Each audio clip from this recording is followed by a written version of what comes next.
Today we're going to be speaking with Ingrid Carlbom. So Ingrid, why don't we start by telling us your full name and where you were born? Well, my full name is Ingrid Birgitta Carlbom. Mhm. And I was born in Sweden, in a small town called Hudiksvall, but that's probably not very important. Is that where you went to school too then? Did you grow up there?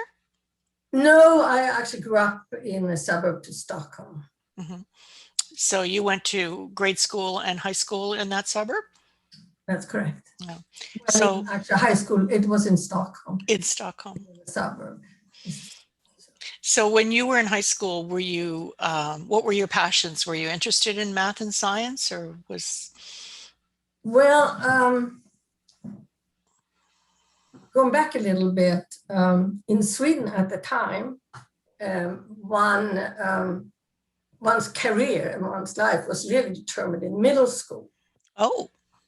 Yes, because either you applied to go to college preparatory high school or to trade school. And my parents talked to my teacher, my math teacher, and she said she didn't think Ingrid could handle high school. College preparatory high school. And if she was going to try it, absolute not mathematics or science. This is your parents who thought this or your teacher? No, this is my teacher. Ah. My parents were a little wiser, so they encouraged me to study math and science, which I did. You see, I was dyslexic, so I had a lot of trouble in school. Couldn't tell the difference between a G and a D or a 6 or a 9, and that's carried over into mathematics. So I struggled in school a lot because of that. But it got a lot better in high school when I had a very nice math teacher in I guess the last year of high school, who encouraged me a lot in math and said, you really should study mathematics. Did they even know about dyslexia at that point? No, This was just something you had to sort out on your own. Well, I think my parents understood a bit about it, but and they helped me a lot. What did they do for a living? Well, my father was a physicist. He was actually pioneering in the atomic energy industry in Sweden. My mother was a pharmacist, and that was the days when pharmacists didn't just dispense pills. They actually made the pills. Right?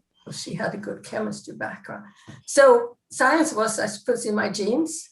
Right. But I had this learning disability, which, carries through your life. Now, can I ask, is that this meeting is being recorded, supposed to sit in my face the whole time, or? Is that, I'm sorry, is that? Oh, maybe I should just press continue here. I hope we cut this. Yeah, just hit, yeah. It's not showing up on my screen, so that's fine. There we go. Now I can see myself. There you go. Anyway, so so I started actually then studying mathematics at Stockholm University. So if it hadn't been for your parents, you would have ended up in the trade school. Yeah, I probably would have been in the post office, And it's amazing. It's amazing how many of us had a math teacher in high school who were an influence. Well, I think that, this is a lot later when I was at Bell Laboratories, where there were a lot of brilliant people. A lot of those people had trouble in school.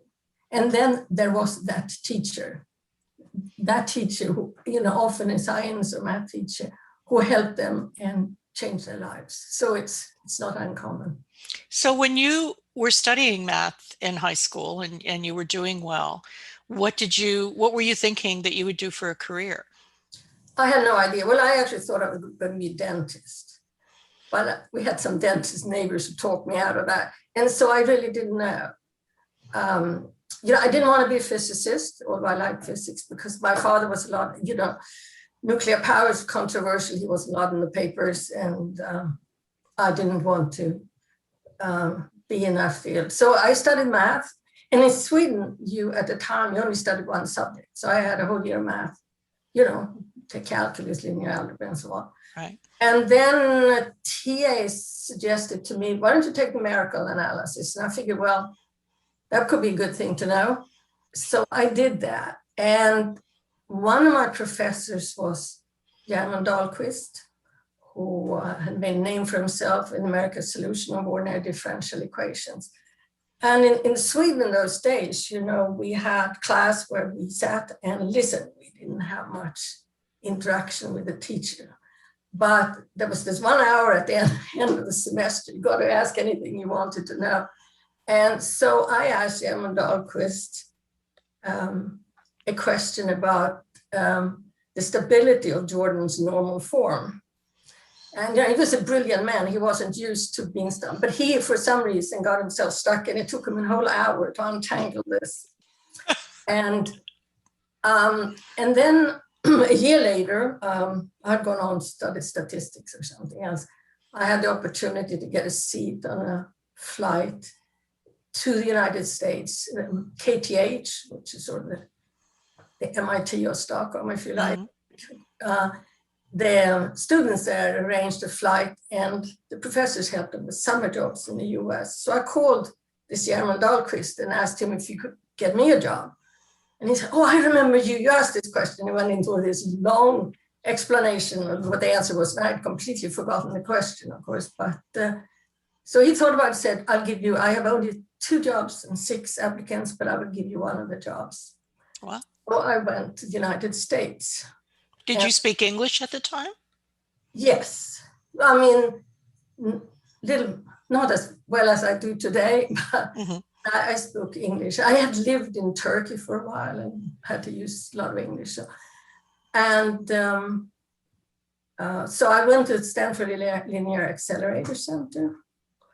I worked with Alan Shaw and his picture description language. And that's where I discovered computer science. And the other thing was that people there were so excited about their jobs. They were happy to, go back to work after dinner and so on. And that was very contrary to this socialistic mentality in Sweden at the time. So this is where I decided I'm going to move to the United States and I'm going to study computer science, which you couldn't study in Sweden at the time. So you were still doing your undergrad at the time? Yes. Yep. And so what year was this? This would have been in the 70s sometime? Oh, we don't talk about those years, do we? Well, I mean, I predate computers. What else do you want? Yeah. Well, computers were there. They just look quite different then. Well, there weren't that many. I actually read a funny thing, but this has nothing to do with me, that German Dahlqvist, my numerical analysis professor, was on some committee where they had built these computers that took out rooms. And they had a big discussion as to whether Sweden would ever need 3 or could manage with 2. Tell you a little bit how the thinking was in those days. So. Well, and I'm sure our phones have more power than those computers, each one of them did, or maybe all 3 of them together. Probably. And just sort of, I came across that because I was looking him up to see, learn something more about him. So did you finish your undergrad in the US then, or did you go back to Sweden? No, I went back. I finished my undergraduate degree and actually took some graduate courses while I applied to go to school in the United States.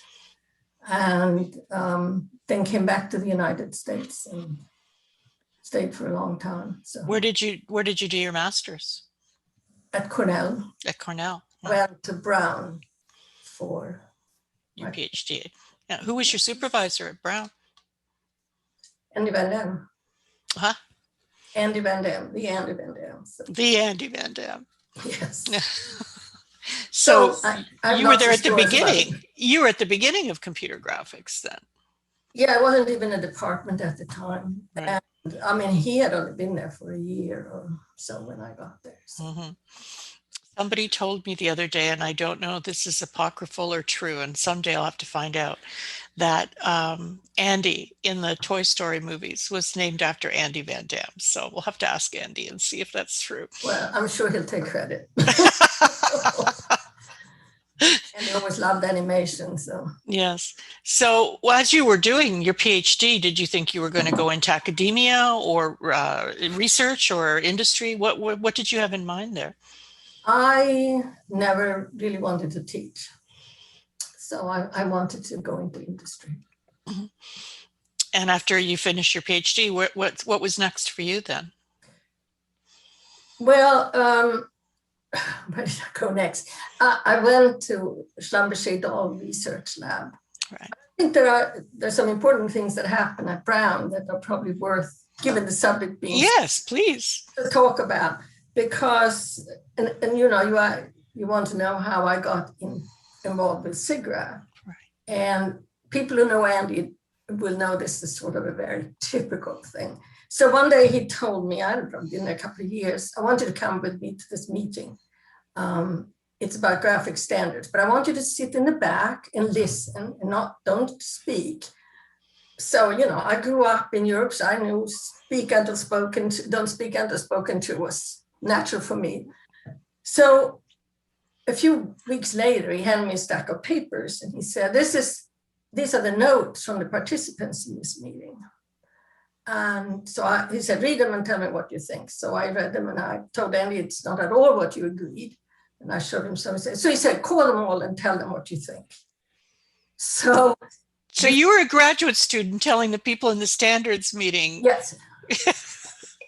Well, but this is working for Andy, you know. So I became the de facto editor of the core graphic standards, and then went in 1977 to my first SIGGRAPH, where this was presented, and I must say they all gave me a lot of credit, which I appreciated. And of course, this was a wonderful way to get introduced to SIGGRAPH because of people who knew I had already contributed something. So 77 would have been what, San Jose? Yeah. And that was an early SIGGRAPH too. It was the third one. Oh, So, yes, the third SIGGRAPH. Yes. I had not been to the first two. Right. And so were you hooked then once you were going, or was it just part of your job at that point? I think I was so exhausted over the whole thing. I worked very hard on this. And so, you know, I was trying to finish my PhD. So I think I will say I got hooked a little later. I was asked, believe it or not, the same year as I got my PhD, to also chair the courses at SIGGRAPH. And I mean, in retrospect, it didn't seem like a great idea to ask somebody brand new to do that. But they were sort of a sideshow when I took over. And in the 2 years I chaired them, it became a major event. And I then had the opportunity, you know, to get to know people like Jim Blinn, Jim Clark, Kat Mill, Sarah Bly, because you were, and Maxine Brown. When I first met you, I got to know them, but these were the people who taught the courses. So right, and so that was fantastic. And I think SIGGRAPH, you know, was a new field. Nobody had heard of computer graphics, and certainly not as a discipline.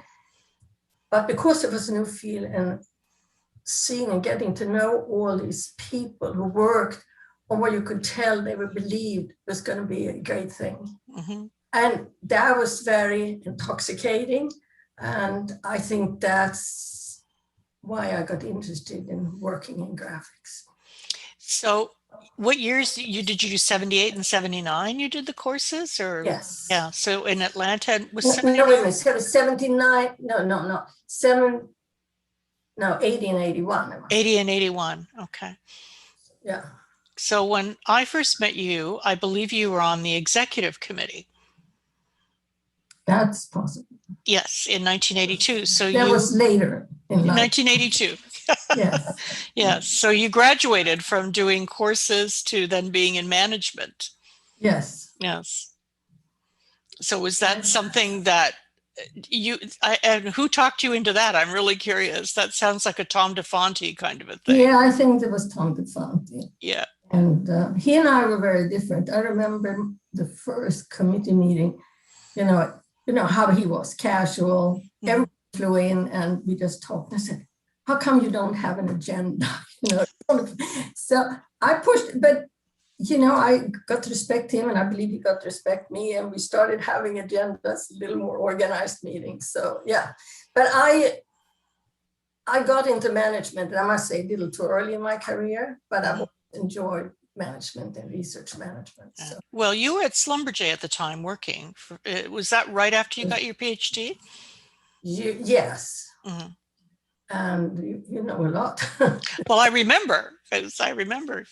Yeah, so I was at Schlumberger for, I don't know, several years, and which was an interesting place. It was a brand new research laboratory, and we worked on looking at well logs, which are these long squiggly lines, that you make measurements in a borehole, send up tools and make measurements. When you pull the tool up and you get these measurements. And the challenge was really to view this on a computer screen. So traditional, they printed out these 10 meters long papers, right, out on long paper tables, and studied them. So, and they said, oh, you can't put it in a little computer screen, but we proved them wrong. So, with various forms of levels of detail and some good interactivity. I think by the time I left, they had pretty much given up on those long pieces.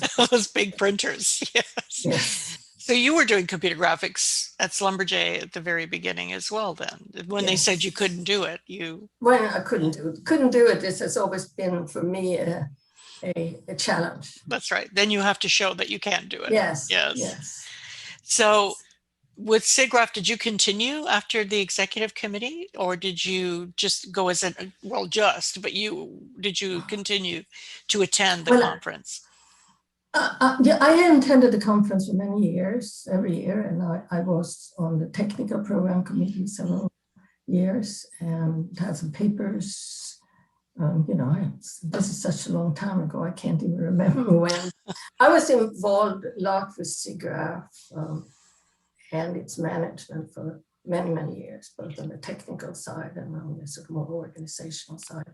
So did that experience on the management side and even on the technical side contribute to your career? Obviously, managing something like the courses is a big project. You're looking after, you're working with many volunteers, you're doing something you probably hadn't done as a PhD student before. But I think I enjoyed that. I thought I think I enjoyed putting people together to work as a whole better than they can do as some of the individual parts, Right. So I think I always enjoyed that. The other thing about SIGGRAPH, and I don't know how much of this you were involved in, although with courses I expect you would have been, is the mix of the technical, the science, and the art. How much of that were you able to contribute or work with? Well, I know you and others like Maxine are artists. That is not me, but I have always appreciated that it isn't only technology, but there is always this aesthetic part of it. And that, even if you, design interfaces or whatever you're doing, the aesthetic part is a component, and I've always enjoyed that. I think that will make computer graphics special in many ways. Well, one of the things that I think is special about SIGGRAPH is that, and it was harder at the beginning when artists were not used to working with computer scientists, but that the organization brought people together, the conference brought people together in a way that would have been hard to do otherwise. So and with courses, probably you would have had some classes or some courses that had both artists and computer scientists teaching.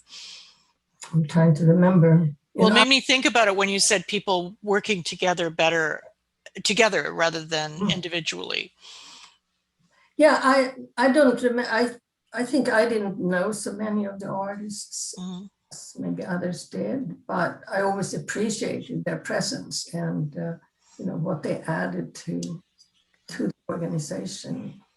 So would you have ever imagined when you were starting your undergrad or even as a graduate student that you would have been deeply into computer graphics? Was that something that you Computer graphics didn't exist. Exactly. You helped build Computers it. didn't exist, Yes. you know. And I mean, when I did study numerical analysis, we didn't have computers. We had large, heavy, mechanical machines. And so we had these 5-hour exams, and we sat 30 or 50 people in a room with these things, and the floor shook. And the most important thing to bring for the 5 hours were earplugs. It was like unbelievable. And so no, I mean, I think before I went to the US, I took a course in COBOL or something. That sounds about right. That's the right era for COBOL and Fortran. So, you know, but so it wasn't until a lot later, and I got involved with SIGGRAPH, and the excitement in SIGGRAPH and so on that made me want to continue, you know, because Anna was played a big role in my career choices. Well, and you had said before that, you know, you probably went into management too early in your career, but I expect that some of the experience you had in both on the executive committee and in running parts of the conference would have helped you with that, would have given you some insight on management. Sure. I mean, yes, it did. It went both ways, I would say. Yes. Yeah. Yeah. So did you have a role model either in your career or at SIGGRAPH who sort of helped you understand your next steps or what you would do next? It's hard to know when you're just graduating what you want, what's next. Well, the person that's had the greatest impact on me was Andy Van Dam. And it wasn't, I mean, he gave me the great opportunity to work on the SIGGRAPH core, and you know, he of course taught me a lot. I was his TA in his graphics course. But the most important thing he taught me was this can-do-it attitude. You know, with Andy, it's too hard, it can't really be done. You know, those were not excuses. Those were to be seen as inspiration. And that's something I've tried to live by. And I think I've had a lot of help for that. I mean, I can give you a couple of examples of that, if you like. Yes, please. So let me pick a couple then. So a few years later, or several years later, when I was at Bell Laboratories, Tom DeFante in my department had done, and you know who Tom DeFante is. It's very nice work on real-time walkthroughs of virtual environment, very complex virtual environments. And the next logical step was to add audio. And we had a world-class acoustics department at Bell Laboratories. So I went to them and said, why don't you help us work on this? And I so well remember, and I know it was, but I won't embarrass anybody who said, we, acousticians, we did ray tracing long before you did. And it can only be done for very simple environment with specular reflection and absolutely not with diffraction. It took me 3 months to convince those guys, and they were all guys, sit down with me and the rest of my groups who did graphics. Now, a few years later, we had several papers, several patents with acoustics guys as co-authors and co-inventors. I think it was in '98 that Tom DeFante presented the first of those papers. So this was the case, you know, you can't take no for an answer. You just kept at it. You persevered. Well, I knew that we had many more techniques from computer science that are standard for, you know, speeding up computation, not to mention we had a little better hardware. And so I was quite confident it could work, but it took a lot of convincing. Well, that sounds like a really good thing to have learned from Andy Van Dam, is not taking no for an answer and continuing to work.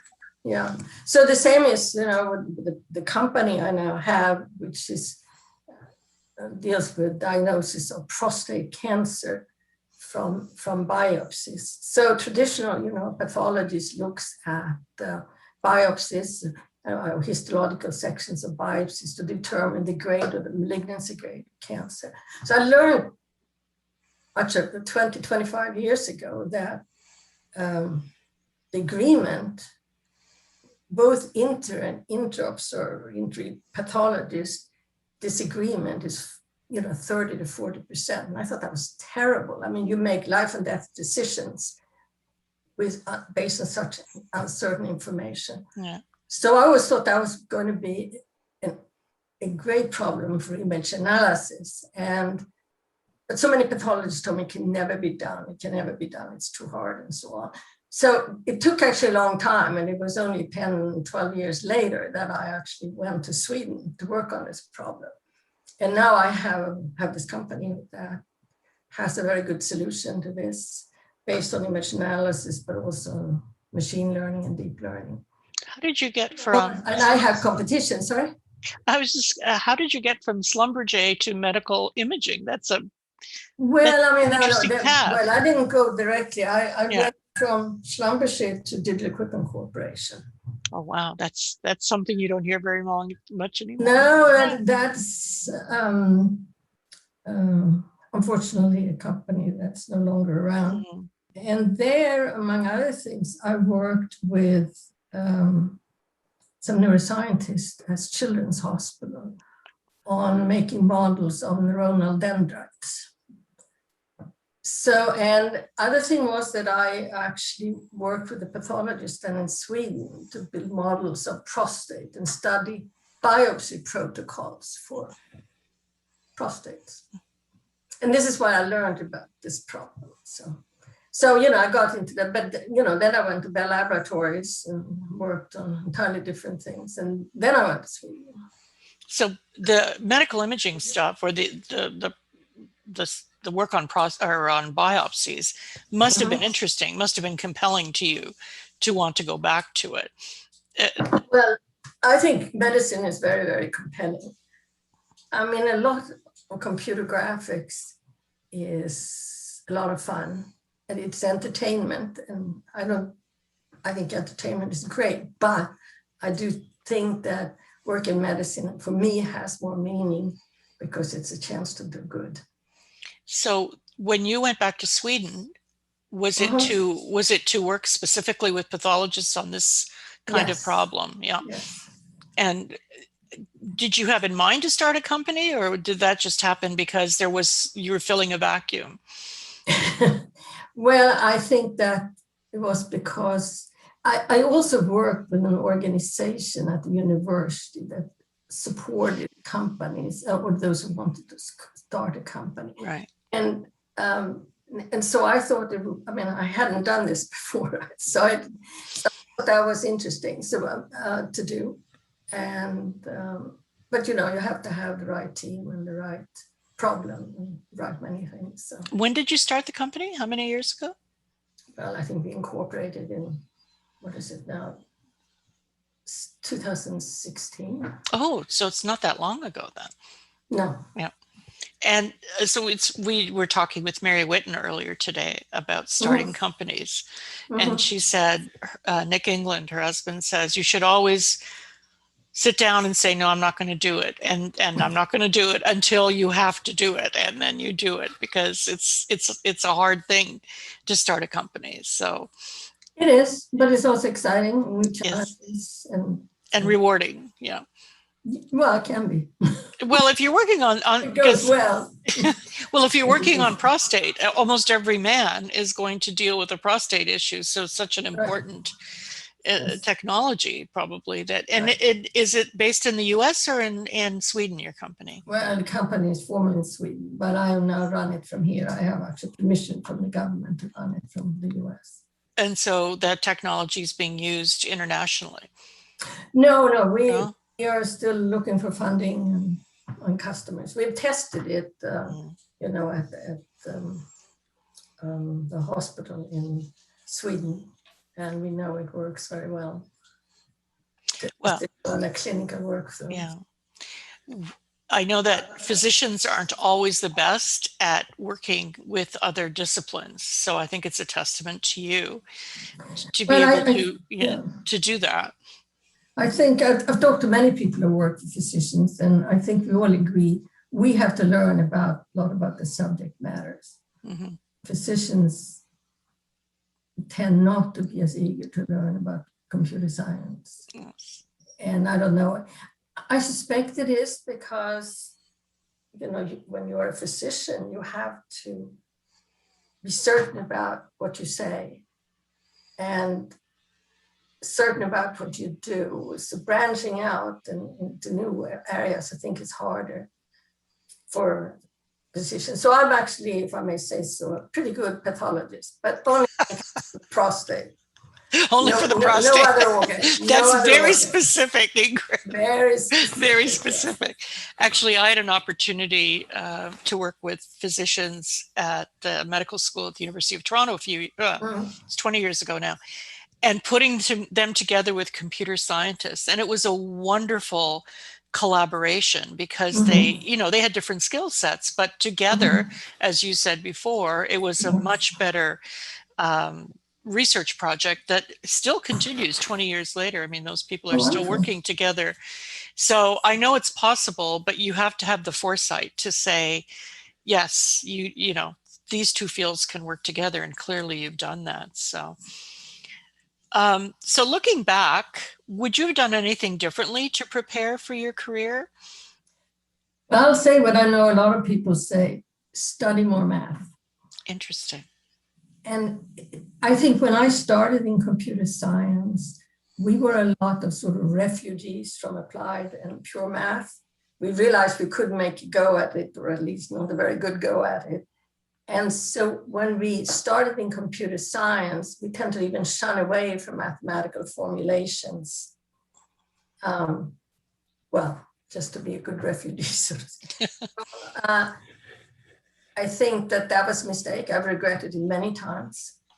And I think you should learn also a lot of mathematics when you're young. So do you count, if you had a chance to speak to young people, and I'm talking really young, would you encourage them to keep their maths and to continue to study math? Absolutely. Yeah. And it is the thing that scares, especially, both genders, but young women have been taught to be afraid of math. So it's one of the things. I've never I didn't grow up in this country, and I hear it a lot, but I think that I was brought up to think that I could do anything, maybe not become a heavyweight boxer, but just about anything else. There wasn't, and so I don't. I never felt that, but I know women here feel that, and it's really bad. And I think it's also maybe mathematics isn't taught as well, and it could be. That's an interesting perspective, because in talking with other women of our general age group, we were taught, or we were told in high school, that if we were good in math and science, there were two routes for us: nursing or teaching. And clearly you did not have that restriction put on you in Sweden. No. That was never something that. Well, I think it's also my parents, didn't believe, but I have some very strong women in my family. My mother actually wanted to be a physician, but they didn't have enough money. But a pharmacist was. Well, that's still, she became. Yes, it's a very good. So, yeah. Well, having two scientists as parents had to have been a good role model for you. I mean, and having them fight for you when your teacher didn't think you could manage math was also a good stroke of luck. Well, without them, of course, I wouldn't have had the career I had. That's right. So more math. Anything else differently? Well, you have to stay curious and don't hesitate to look outside your comfort zone. I think you can often take your knowledge and bring it to bear on another discipline, make people look at scientist or engineer at a problem from a different vantage point, and that can be very successful. So I think the other thing is, don't take no for an answer. No should be the challenge. Study math, we said, and then ask questions. I always look at that one question about Jordan's normal form. Had I not asked that, I have no idea what my life would be. It wouldn't be what it is today. Interesting. Just that I one mean, question, yeah, that one interaction with yeah. that professor. I think what you're saying and how I would describe you is fearless. You don't have trepidation about asking Oh, questions. I'm nervous. I just don't do it. No, but you weren't afraid to ask a question. You weren't intimidated by a professor Mm, who you had never spoken with before. You weren't afraid to ask to come to the States when you were still an undergrad with, mm. that internship job. And you weren't afraid to, as you say, be curious and to apply what you knew to other fields. So that doesn't mean you can't have, a little bit of anxiety or fear, but Mm. you just went ahead. And I think that that's a huge piece of advice to give to people, not to. Well, I think that you're the one that has to push, other people are not going to push you. That's right. You Yeah. have to do it yourself. Maybe your parents push you, and I mind it a bit, but later in life, you have to be the one that sort of push and set your direction. So what advice or message would you give a young person today if they were thinking about studying computer science or computer graphics, which of course is quite different now than it was when you were starting your career and studying, but other than study math, would you have other advice for them? I think the world is so different today. In general, I think it's so hard today to advise a young person what to do. When I started in computer science, and I remember when I got my PhD, I'm not quite answering, I'll try to get back to the question. I remember when I got my PhD, IBM said they could hire, every PhD would come out and then some. It was so easy to get a job. When I started digital said you can have a lifetime job. Nobody ever got fired from digital. Well, unfortunately, that changed eventually. But and so being in computer science and computer graphics was a guaranteed career.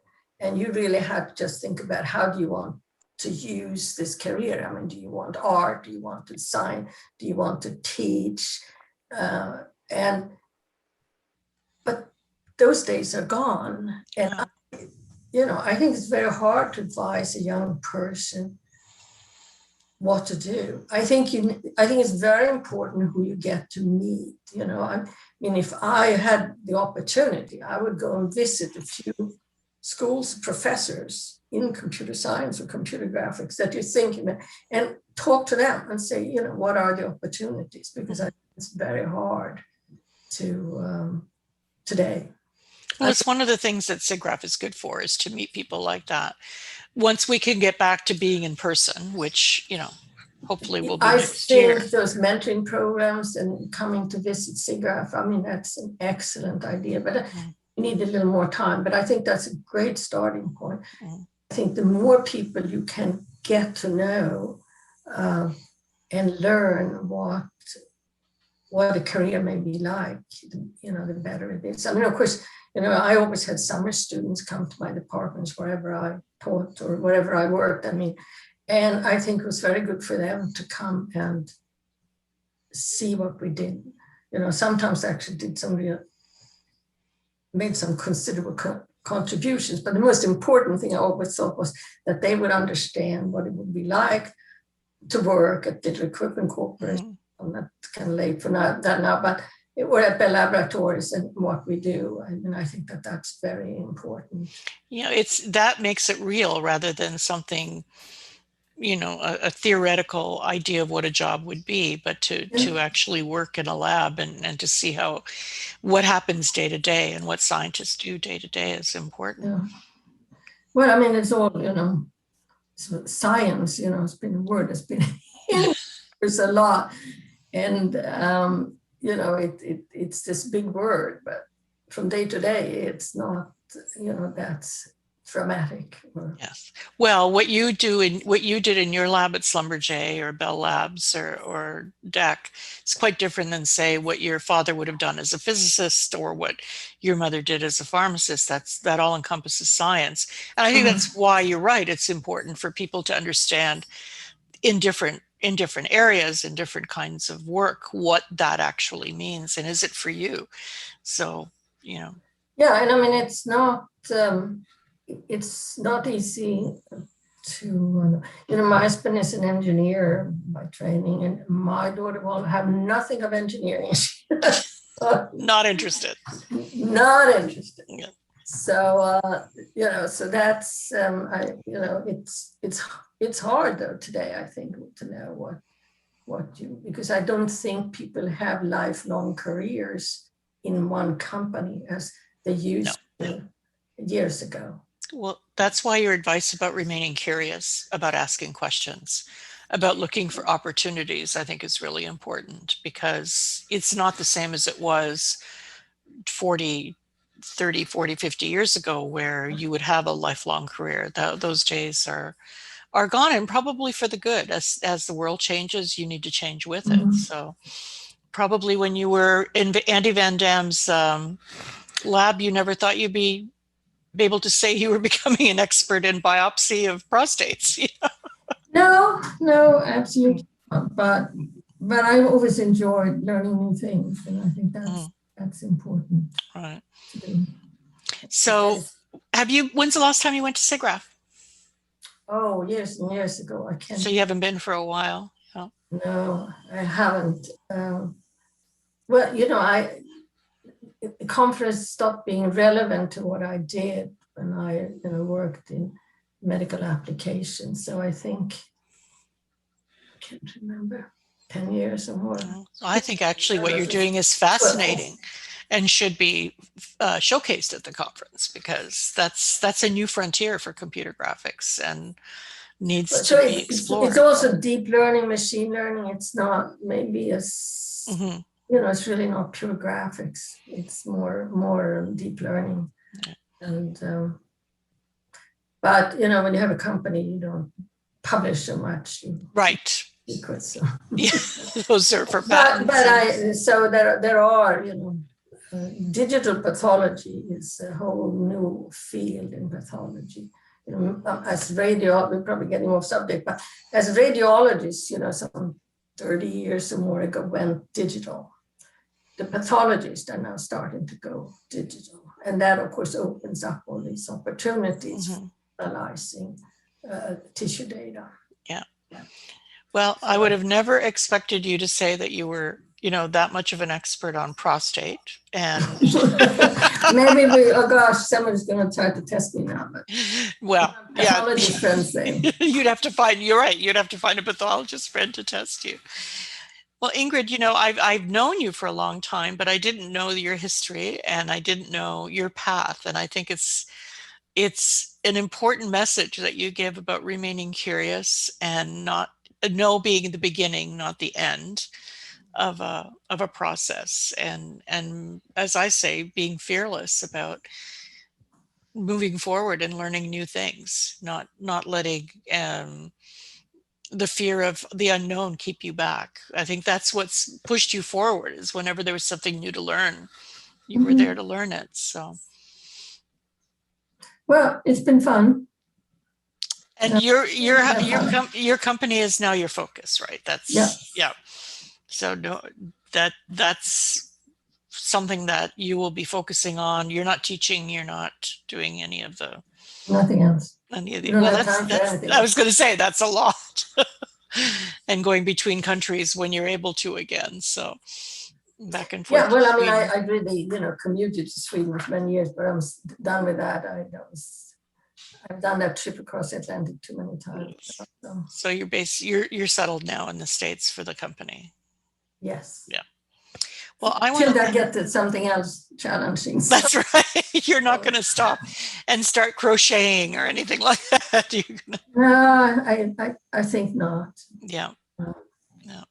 Well, I want to thank you for this. It's really a pleasure to learn more about your background and your history and just what got you to where you are. Everyone has a different path, but I'm always struck by the similarities, that there was always a teacher and there was always a professor and there was always the serendipity of something that happened. So the stories are very common that way, or there's that common thread through everybody's stories. No, I met many people who said, Sarah Bly told me that she had this question that changed her life too. I don't know if she told you that Which was, question is, but because I told her about that. And mm-hmm. she had asked some professor a question. And she That's right. Yeah. Yeah. So I think it's not uncommon, although people don't talk about it so much. Well, I think you have to think about it, and you have to, reflect back on what made a difference, Mm-hmm. even as far back as high school. And, every little step gets you a little closer to Mm-hmm. the end result of what you were. Imagine you would have been, like you say, working in the post office, or certainly not Whatever. doing what you were doing now.